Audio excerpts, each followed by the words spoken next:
When I first arrived here as rector, I immediately felt something. It's just marvelous. When you come inside, you're transformed into this wonderful worship space. Makes you feel like you're with the angels. No matter where I went, no matter what stage of my life, I always came back to St. James. We're really in the seat of Catholicism on Long Island. From Brooklyn to Montauk, the story of the Catholic Church really begins right here at St. James. And the Pope responded by stopping the motorcade at St. James Church. The past is part of us. It's the shoulders that we stand on.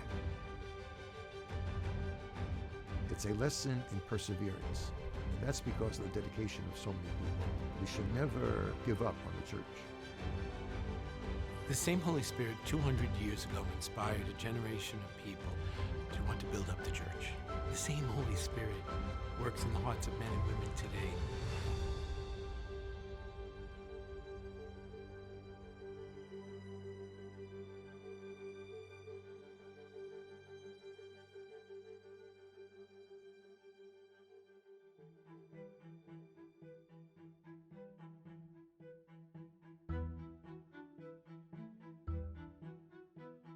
New York City and Brooklyn have always been a magnet for people looking to make a better life. They brought with them what they experienced back home, and that makes for an incredible mix. And New York City was like that from day one, from the day the Dutch started it in 1624. It was always an amalgam of many, many, many different nationalities. The number of Catholics in New York State, particularly in the New York City area, was rather low during the colonial period. Those who came were Protestants, and they were actually anti-Catholic. They referred to the Catholics as the Papists. The Catholics really kind of played a very, very low profile. Up till the Revolution, Catholics would not have had a place to go to church. The first Catholic church in New York State was St. Peter's on Barclay Street, but that was endowed by the Spanish ambassador to New York, whose family was Catholic, and he wanted a place for his family to be able to worship. So they allowed him to have a chapel, and he created the original Church of St. Peter's. When the Brooklyn Navy Yard opens in 1801, it opens up extraordinary job opportunities. Immigrants start coming into New York City, Catholic immigrants, primarily Irish and German, but then other populations. They came to Brooklyn for work. The village began to grow. In 1816, there were about 7,000 people living in the village of Brooklyn, 20,000 living in Queens. It was very much immigrant-oriented, but then was called the Village of Brooklyn, was a settlement for Irish immigrants who were working in that area. They were very, very loyal to the faith, very loyal to the church. These are people that left home. They're kind of venturing to this new world with tremendous uncertainty. It was a difficult life. But what they were able to find here in New York and other places around the country was something that was consistent to back home, and that was the faith, and that was the church. There were no established Catholic churches on Long Island. So if you wanted to go to Mass, you had to get on a boat and go to Manhattan. And so that's what people did. There was a group of Irish men who were immigrants, including Peter Turner. Peter Turner was kind of recognized as the head of this group. Peter Turner was born in County Wexford, Ireland, married a woman from County Dublin. They raised 3 children here in Brooklyn in the new land of opportunity. Peter Turner said, we've got 70 people in the village of Brooklyn who would go across the river every week to St. Peter's or St. Patrick's. They wanted their own church, they wanted their own religious instruction for their children, and they wanted a cemetery. That was very important. Turner has this lovely sentiment where he says, we want our children instructed in the principles of holy religion. We want more convenience in hearing the word of God ourselves. In fact, we want a church, a pastor, a place of internment. If that's not the heart of what the Catholic community is, I don't know what is. That's just, it was such a poignant and compelling quotation and appeal to the bishop. As a result, Bishop Connolly agrees, and the first Catholic church on Long Island, St. James, was built that same year. July the 25th, Bishop Connolly came across the river from Manhattan, from St. Patrick's Old Cathedral, to bless the cornerstone here. And they designated it St. James because it was done on the Feast of St. James. The first priests ministering came from St. Peter's and Berkeley Street. Fathers McKenna and Doherty will actually become resident here at St. James. Father John Turner becomes pastor here at St. James. He represents a movement from the immigrant Catholic experience to the first generation Catholic experiences. Also notable in terms of the growth of the Catholic presence in Brooklyn would be the first cemetery, first founded on these grounds here on Tillery Street. If you were to go outside and look at the remaining tombstones, you'll see that most of the names here are Irish. And those people, many of them, if not most of them, were refugees. They were mostly Irish at that time, some German immigrants, and the successive waves came. So this became the home to all of the immigrants in this Diocese of Brooklyn, which we call the Diocese of Immigrants. In 1828, the Sisters of Charity, who were located and based in St. Peter's and Berkeley Street, would send a delegation to open the first Catholic school at St. James for basic primary instruction and of children, as well as religious instruction and sacramental preparation of children. The children, the teachers, the masses, the celebrations, you could see why having a school here was such a big deal, because it creates a Catholic environment. It creates a place where you are free to learn and express your Catholic faith. And so once that got started, I could easily see how the next parish would have wanted one and the next one, all the way from here to Montauk Point. Certainly their work would be expanded upon and built upon by the Christian Brothers in 1851, who separate out the boys section of St. James School. And that will be a priority, especially of Bishop John Laughlin, the first Bishop of Brooklyn, who's appointed and takes over the diocese in its founding in 1853. Bishop Laughlin took the ferry from New York, from Manhattan Island, to Brooklyn, the bottom of J Street, and he walked up J Street to take possession of the diocese. And from that moment on, the faith spread throughout all of Long Island.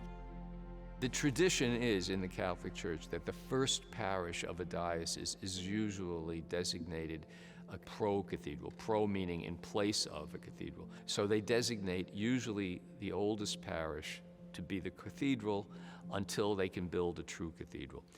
Bishop Laughlin tried to build a cathedral to replace St. James.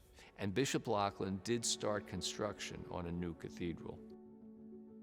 Bishop Laughlin actually had plans drawn up by the famous Irish architect Patrick Keeley. They actually had a dedication, and they started to build it back in the 1860s.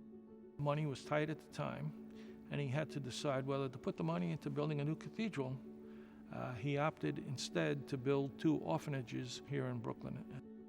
I think the fact that Bishop Laughlin decided to spend the money on orphanages is indicative of the care that our bishops have always had for the immigrant people. Instead of a new structure, we really needed to take care of the people who are the church.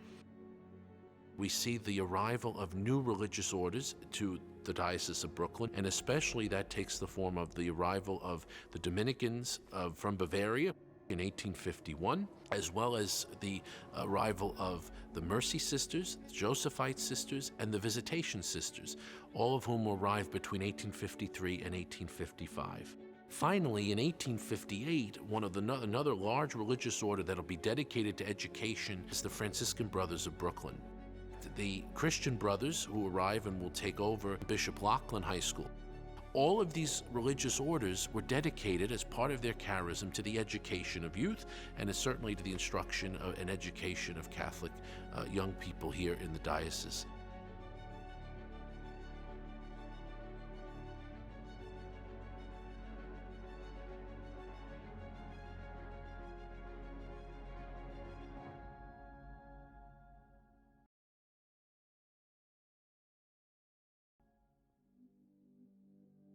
St. James is a really beautiful church. It's a Neo-Georgian. It's a basilica style, so it has a rectangular shape, no side aisles, and then there's an apse at the end. One of the things when you walk into any church is to read it. So art and architecture can be read. Why is it here? What is it telling us about the building itself, the function it plays liturgically, and for the community? It is an extraordinarily beautiful church. It's a wonderful church to celebrate in. One of the important features of the architecture of the church is that openness, that when you walk into a space that is totally open. I think it gives you a kind of a serenity, a comfort, because it's such an open space. There's nothing that hinders your view or your focus. St. James would see many of those prominent features of Georgian architecture. For instance, the use of a spire or tower was a common Georgian feature that evoked the Gothic past, and one of the features of Georgian churches was a large gallery with a wide nave, and this is present here at St. James as well. I think one of the most prominent aspects of this particular church is the windows. These windows are stunning. They were made in Germany, and the coloring, the detail, it's just marvelous. Another aspect of this church was slightly different than other churches is that it's brick. It really looks kind of like a very large country church, which I think makes it approachable.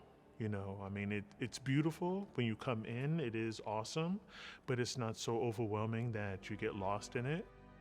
I think St. James helps us understand that in every generation, the constant thread is our faith in Jesus Christ. I was ordained a priest there, and I would be one of hundreds of priests who would have been ordained there because throughout the late 30s and 40s, 50s, 60s, the classes were very large. My own class at St. James was 24, and so if you multiply that by a number of years, it's well in the hundreds, and so that's significant. It certainly was serving a much smaller community when it was built. Since that time, a huge Catholic population has grown up in the now Diocese of Brooklyn, which includes Queens. So this is the most populous, most diverse, fully urban diocese in the country.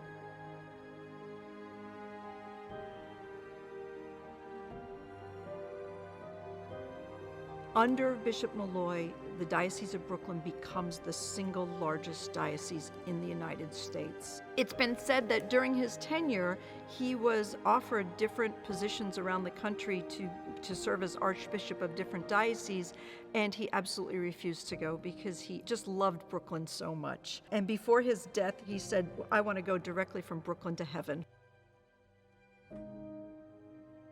We refer to him as Archbishop. That was really an honorary title that was given to him later at the time of his death. But so Bishop Malloy was another great builder. Brooklyn and Queens and all of Long Island was growing. You got to remember that his diocese extended Nassau, Suffolk County, all the way out the island. Like after World War II, the church was growing by leaps and bounds. I mean, because you had a lot of enthusiasm, you had a lot of optimism, the American dream, the highways were being built and the skyscrapers were scraping the sky, and, people are coming here from everywhere. And then, the more people who came, the more people who came. And so they just built more and more churches, more and more schools. The seminary was bursting at the seams, they had to build another seminary, This will always and forever be the mother church of all the churches on Long Island, no matter what happens, no matter what goes on. The establishment of the Diocese of Rockville Center in 1957 was a pivotal moment for the Diocese of Brooklyn. By splitting off the suburban counties of Long Island, it reduced the size of the Diocese of Brooklyn to its two urban counties here in Brooklyn and Queens.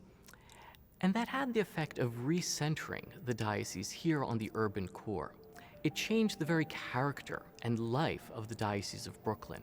After World War II, you began to have the opening up, you might say, of suburban America and the flight from the cities. And that is part of the challenge that every urban center in America faced, but Brooklyn in particular.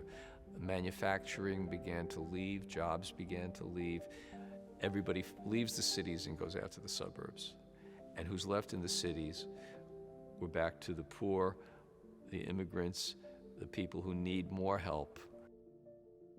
After like the 1940s or so, you would have had many more Spanish people coming, notably, of course, from Mexico, because Mexico is adjacent to the United States, but also from the Caribbean, from Cuba, from Puerto Rico. There were more people of Puerto Rican descent in New York City than in the entire island of Puerto Rico. The immigration of Catholic people in particular would have brought more and more faith to the island, and we still see that going on even today. Brooklyn Diocese was the first diocese in the United States to establish a Catholic Migration Office in an official way. That continues to this day. Catholic Migration Services works in conjunction with Catholic Charities to provide tremendous service.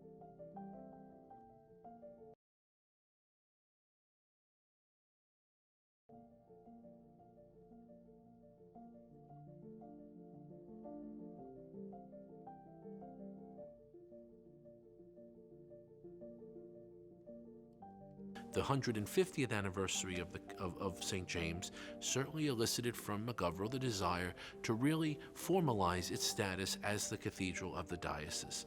No other cathedral had been built.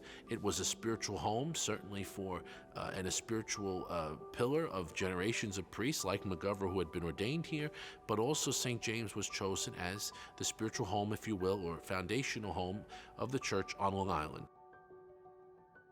I think at the time, there was kind of this still in-between status. To call something the pro implies that there was another project in mind, or there was something else. And so it was logical for Bishop McGovern at the time to remove the title pro and to just reestablish it as the cathedral of the diocese. Bishop McGovern recognizes that St. James's place is to be the cathedral of the diocese, and let's call it what it is. Since it was celebrating the 150th anniversary of it, what a greater time to do it than that.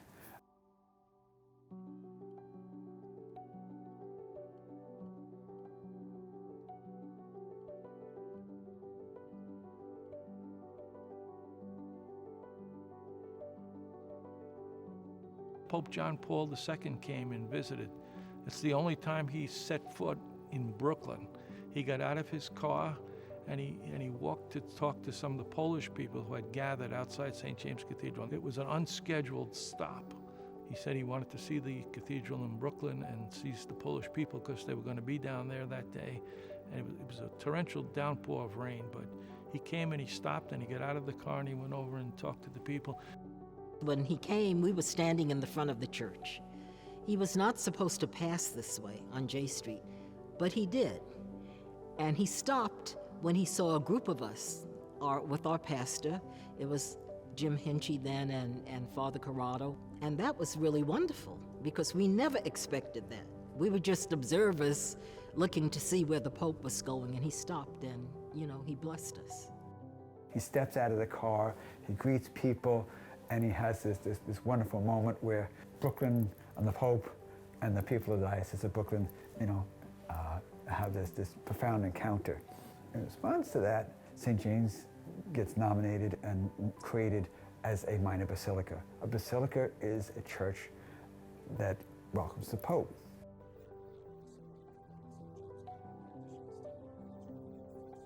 One of the things about St. James is that it is the historic cathedral of the diocese. It's also a basilica, and we can know that by its name, but we also can identify the umbrellino. So this is this little umbrella that is red and gold that is always opened partially. So it marks it as a church that is for the Pope, and it waits for his arrival, partially open. It's a special honor given to a church. It's a recognition of something special that should be celebrated. And it's also a way of further connecting that community to the person of the Pope himself.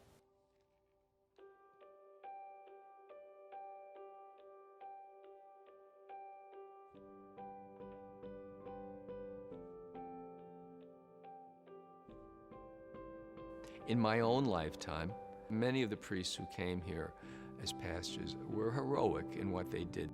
Monsignor Flood was pastor here in the 1960s.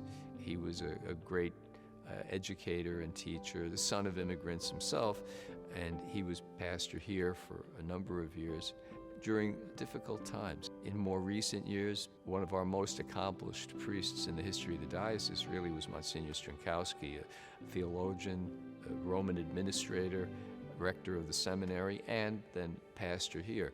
And he really helped to solidify the programs and the activities of this cathedral. Monsignor Strinkowski was the perfect man to do that, to implement that vision, and he has done so with great fruitfulness, I think. I was there for 10 years, so I guess, after 10 years, I guess there's some impression. I'm glad it's a good impression, but I would say this, that they brought the best out of me. They were good people and thoughtful people.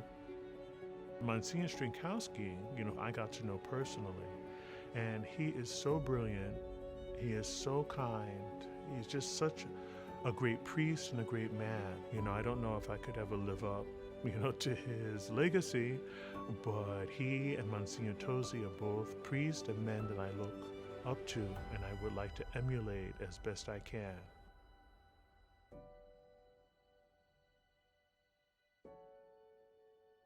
I think, as Americans, we tend to have not much of a sense of the longevity of things. But here, this church was established in 1822, and it is a sacred place.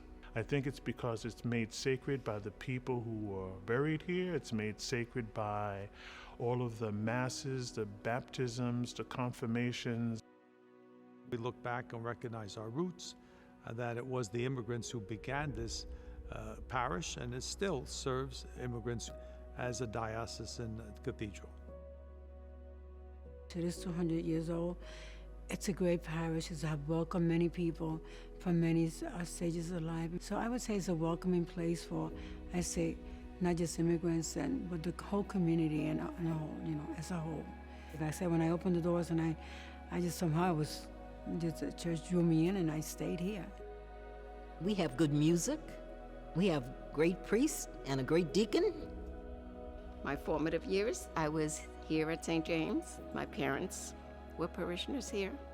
I made my communion at St. James, my confirmation at St. James. I got married for the first time at St. James. My first husband also died. So then I got married again at St. James.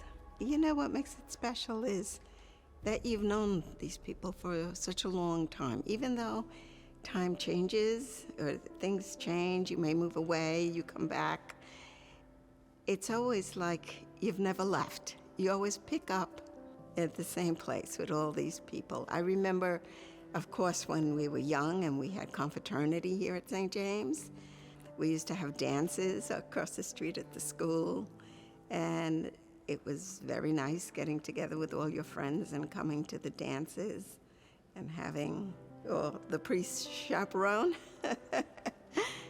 It's just good memories that you have at a young age. Gift of St. James was, we had our own Spanish Mass, our own Spanish community as immigrants, because most, being Puerto Rican or whatever race we are, you come, you're still an immigrant, because I'm an immigrant. The whole world is in Brooklyn, as Bishop Daly used to say. The history of the immigrants coming here, and I think that's what makes it exciting for me, is that it's such a rich mixture of cultures and peoples.